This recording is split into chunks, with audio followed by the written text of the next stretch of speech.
कहते हैं कि राम अवतार में रावण के वध के बाद सब प्रसन्न थे सिवाय तुम्हारे। तो मैंने तुमसे पूछा तुम्हें प्रसन्नता नहीं है, तो तुमने कहा था कि रावण बहुत बलशाली था, मेरी इच्छा थी कि मैं उसके साथ मल्ल युद्ध करता, मेरी इच्छा तो इच्छा ही रह गई। तो तब मैंने तुम्हें वचन दिया था कि मैं तुम्हारा युद्ध रावण से भी ज्यादा बलशाली पुरुष के साथ कराऊंगा। मैंने अपना वचन पूरा किया, अब मुझे वो मणि दे दो। वो कह दूंगा पर दहेज में। अच्छा, दहेज, उस समय का दहेज और आज के दहेज में जमीन आसमान का फर्क है ना। पहले मन से देते थे, आज मांग कर लेते हैं। और पहले सिर्फ बेटी को देते थे, सबके लिए नहीं भिजवाते थे। इसका ये तो बात क्या थी, कहते ना कि शुरुआत अच्छे कारण से होती है, बाद में हम जब वो कारण खत्म हो जाए तो वो चीज भी बंद हो जानी चाहिए, लेकिन हम उसको गलत राह पर ले जाते हैं। तो पहले धन के तौर से स्त्रियां काबिल नहीं थी कि पुरुष ही बाहर काम करते थे, क्योंकि खेती इत्यादि ही होती थी, वहां पर पुरुष ही ज्यादातर रहते थे। तो जो पिता है वो बेटी की सुरक्षा के लिए बेटी को देते थे कि इसको किसी के सामने हाथ ना पसारना पड़े, ये इसका है, इसकी सुरक्षा है। ये इस कारण वो अपनी बेटी को अपने मन से देते थे और वो उसी के पास रहता था। पर आज मांग कर लेते हैं, सबके लिए लेते हैं और नाम लगाते हैं कि भाई ये तो पहले के रीति रिवाज है। पहले के नहीं है भाई, आपके बनाए हुए हैं। मैं हमेशा कहती हूं कि भगवान ने कभी कुछ गलत नहीं किया था, बीच वाले लोग खराब कर देते हैं।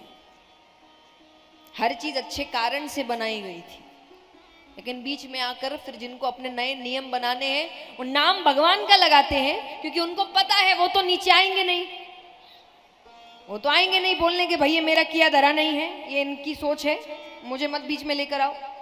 तो वो बस लगाते हैं भगवान का नाम कि भगवान ने कहा, भगवान ने किया। तो भगवान ने ऐसा कुछ नहीं किया था। तो यहां पर जामवंत जी के, तो उन्होंने कहा कि इसका मतलब समझते हो? बोले आपको मेरी बेटी से विवाह करना पड़ेगा। भगवान कहते मेरा विवाह हो चुका है। पहले राजाओं के विवाह होते थे, लेकिन फिर भी जब भगवान ने मर्यादा पुरुषोत्तम का रूप लिया था तब एक ही विवाह किया था, यानी मर्यादा यही कहती है।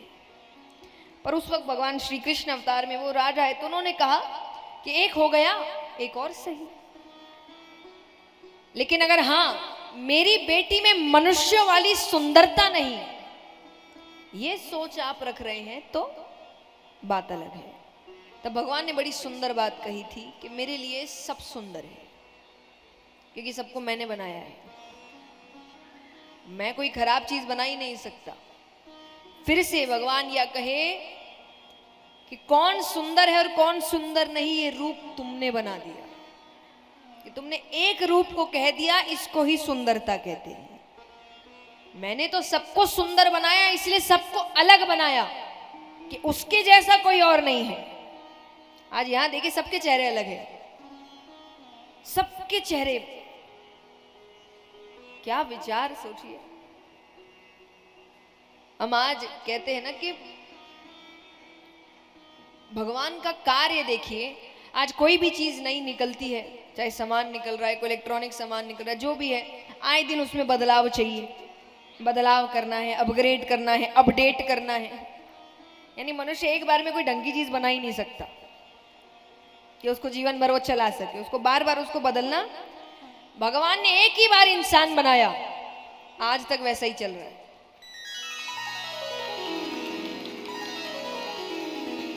उनको बदलना पड़ा कि नहीं चलो अगले जन्म में आंखें कहीं और करते, है ना, नाक कहीं और लगाते। एक ही बार बनाया, वो ही युगों से चल रहा है और अच्छा ही चल रहा है। तो यहां पर भगवान कहे मैंने तो सबको सुंदर बनाया, इसलिए सबको अलग बनाया, कोई एक दूसरे जैसा नहीं दिखता, अपने आप में हर व्यक्ति सुंदर है। लेकिन तुमने सुंदरता को एक रूप दे दिया। तब भगवान का यहाँ विवाह जामवंती के साथ होता है।